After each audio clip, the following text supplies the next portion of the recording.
Afternoon, Lead Bullets for Life here. This is the day, well, this is actually Memorial Day. And what you see is my Hornady tumbler, and I've had this for quite a few years. As you can see, it's pretty old. Over here I have my Franklin Arsenal wet tumbler. And these cost quite a pretty penny. I got this one on sale actually on Midway. It was like $129 plus tax and shipping. Well, it was still expensive anyways. So anyways, guys, what we're going to do is we're going to kind of use a makeshift wet tumbler by using our case tumbler vibrator from Hornady.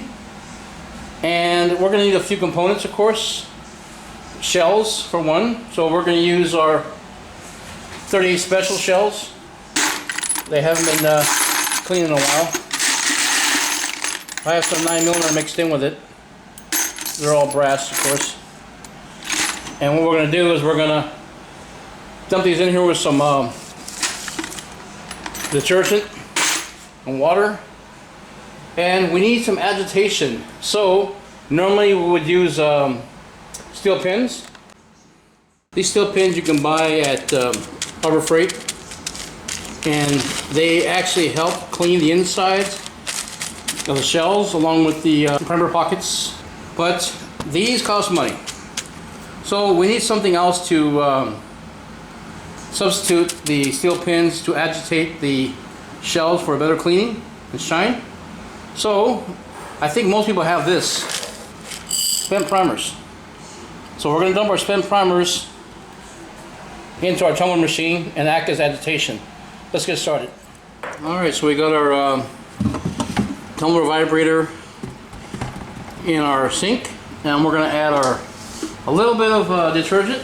I use Tide mostly. You can use Dawn or dish soap. The problem is try not to use too much because it's extremely sudsy. Very sudsy, as you know, for cleaning dishes. And we're going to pour in our shells. It's a mixture of 38 specials and some 9mm, and our spent primers for agitation. These are free. A little water. Alright, halfway should do it. Perfect. Alright, so we're going to go and put this in the garage, put on the lid, and let it agitate for a couple hours. So guys, the reason why I'm bringing up the vibrating tumbler machine is because most of us reloaders and most of us have them, but then we find out they're used for several other things. Like some people like to use them for powder coating, and that works too, but my powder coating only takes a few minutes and I get good results from it. Okay, so the top's on there. We'll go ahead and start it up. Okay, we're gonna start here at like 325. And we'll let it run for about 2 hours. So 5:30 should be good enough. And you can hear it already making agitation. Well, it's close to 2 hours. Go ahead and check on our grass.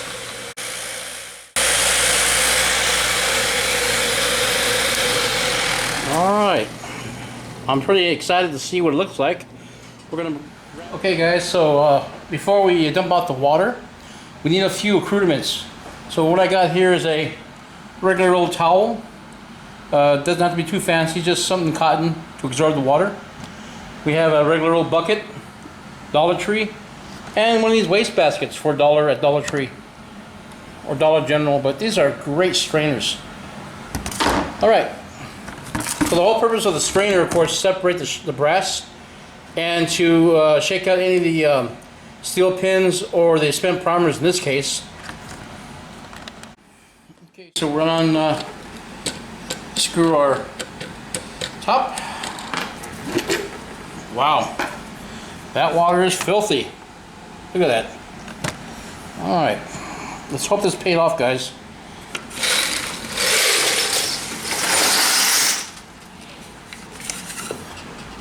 Okay, so what we're going to do now, we're going to rinse our shells out.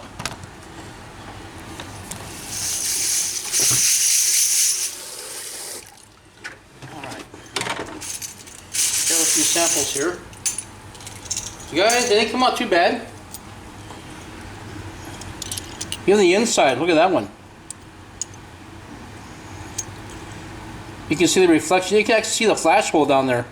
That's amazing. Some of them are a little more dirty than others. Maybe if I kept it longer, maybe 3 hours would have got a little bit better.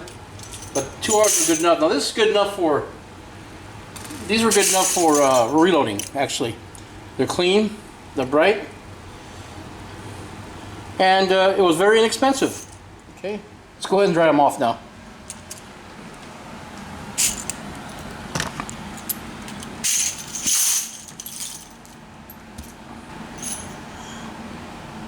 And what you're gonna do is you're gonna move all this to one side.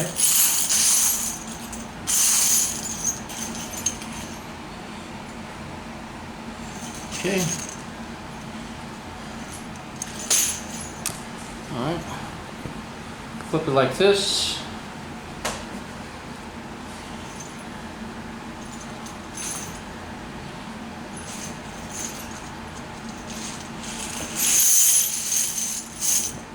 There we go.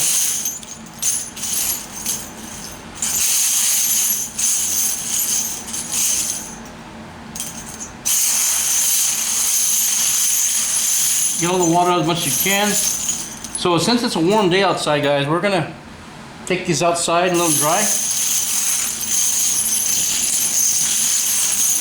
So the heat and the wind will dry them off. Lay them down as flat as you can. This is where the wind goes through. Now we're gonna take them outside. Okay, so they're outside. It's still like in the upper 80s out here right now. It's still hot. Well, we're in the shade and getting all the water out as much as I can out of the shells. Now, understand, I only had like a handful of used primers, but if you got more primers and the more agitation, the more thorough the shells will be clean. But these shells are clean enough. They're clean enough. So what you want to do, guys, is keep them dry out here for about a day or so, and then go ahead and put them in your container, decap them, size them, and make sure the primer pockets are still dry. If not, send them out here again for another drying. Another option is to preheat your convection oven for about 5 minutes, and then just take out the tray, place your shells in the tray, bring them back inside the convection oven, and just turn off the convection oven. Let the residual heat dry them off. Okay, quickly put this inside.